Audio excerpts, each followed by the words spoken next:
দক্ষিণ কোরিয়ায় সাম্প্রতিক বছরগুলোতে বড়দের জন্য ঝামেলামুক্ত পরিবেশ নিশ্চিত করতে দেশটির ক্যাফে, রেস্তোরাঁ সহ বিভিন্ন জায়গায় নো কিডস জোন জনপ্রিয় হয়ে উঠেছে।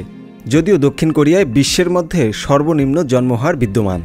একদিকে দেশটিতে নারীদের সন্তান ধারণ করতে উৎসাহিত করতে $100 বিলিয়ন ব্যয় করা হচ্ছে, অন্যদিকে ক্যাফে ও রেস্তোরাঁর মতো জায়গায় শিশুদের নিষিদ্ধ করা হচ্ছে।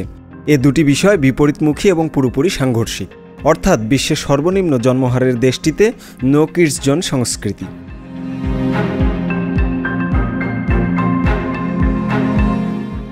ইতোমধ্যে শত শত নো কিডস জোন ধারণা ছড়িয়ে পড়েছে দেশটির আনাচে কানাচে, যার লক্ষ্য মূলত বড়দের জন্য ঝামেলামুক্ত পরিবেশ নিশ্চিত করা।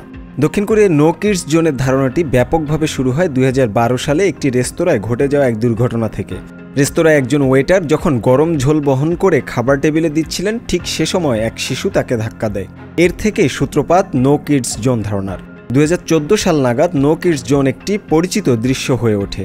দেশটির জেজুর হলিডে দ্বীপে এরকম প্রায় 80টি জোন রয়েছে। অ্যাক্টিভিস্ট গ্রুপগুলোর মতে বাকি অঞ্চলগুলোতে 4.5 শতাধিক নো কিডস জোন রয়েছে।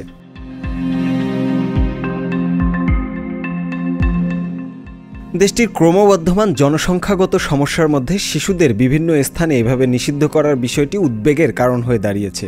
গত বছর দক্ষিণ কোরিয়ার সন্তান জন্মদানের হার 0.78% রেকর্ড সর্বনিম্নে নেমে এসেছে।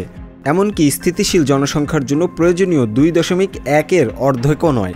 তরুণ দক্ষিণ কোরিয়ানরা এ বিষয়ে বিভিন্ন দিক থেকে সবচেয়ে বেশি চাপের সম্মুখীন হচ্ছেন, কেননা দেশটিতে উচ্চ রিয়েল এস্টেট ব্যয়, দীর্ঘ কর্মসপ্তাহ, ক্রমবর্ধমান অর্থনৈতিক সংকট নাগরিকদের সন্তান নিতে কিংবা পরিবার গঠনের ক্ষেত্রে অনীহার সৃষ্টি করছে। এসব জটিলতার কারণে একটি পরিবার শুরু করার বিষয়টি নিয়ে তাদের দুবার ভাবতে হয়।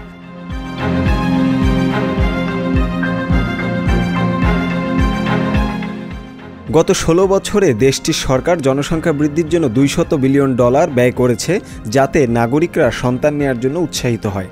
তবে সমালোচকরা বলছেন, এই সমস্যার সমাধানে বেশি অর্থ ব্যয় করার পরিবর্তে সমাজের দৃষ্টিভঙ্গি পরিবর্তনের জন্য কাজ করা জরুরি। 2021 সালে হ্যাংকুক রিসার্চের এক সমীক্ষায় দেখা গেছে, দেশটিতে প্রতি 10 জনের মধ্যে 7 জনের বেশি প্রাপ্তবয়স্ক নো কিডস জোনের পক্ষে। কেবল নিঃসন্তান প্রাপ্তবয়স্করাই যে এটি সমর্থন করে তেমনটি নয়। দেশটিতে শান্তি এবং শান্ত থাকার অধিকার এত ব্যাপকভাবে স্বীকৃত যে অনেক পিতামাতাও জোনটিকে যুক্তিসঙ্গত এবং ন্যায়সঙ্গত হিসেবে দেখেন। আন্তর্জাতিক ডেস্ক, সংবাদ প্রকাশ। সংবাদ, ফিচার ও অনুষ্ঠানের জন্য ভিজিট করুন সংবাদ প্রকাশের ওয়েবসাইট এবং যুক্ত থাকুন ফেসবুক পেজ ও ইউটিউব চ্যানেলের সঙ্গে।